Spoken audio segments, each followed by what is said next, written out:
Plus d'une heure de communion entre les Ivoiriennes résidentes aux États-Unis et la première dame de Côte d'Ivoire, Madame Dominique Ouattara, à la représentation diplomatique à Washington, D.C.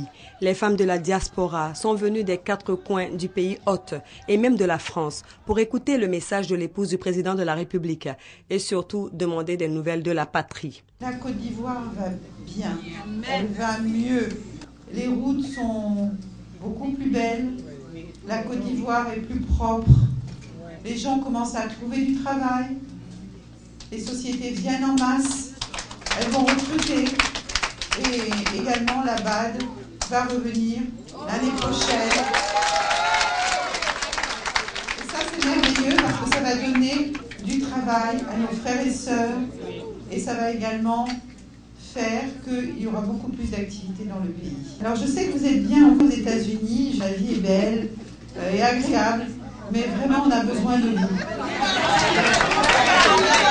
Par ailleurs, elle a encouragé ses sœurs vivantes aux États-Unis à taire leurs divergences et à parler d'une même voix. C'est pourquoi elle les a encouragées à discuter et à laver le linge sale en famille.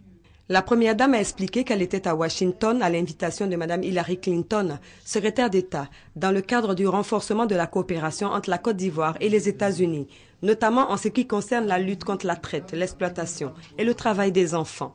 Par la voix de Mme Lima Niang, représentante du Compendium des compétences féminines de Côte d'Ivoire, les femmes de la diaspora ont félicité la présidente du comité de surveillance de lutte contre la traite et l'exploitation des enfants pour le prix que la Fondation mondiale du cacao lui a décerné pour son engagement contre ce fléau. Par l'entremise de l'ambassadeur Daouda Diabaté, la première dame a remis $10 000 aux organisations féminines. Voilà. Les artistes Antoinette Conan et Alain Desmaris ont apporté une note d'ambiance à la rencontre.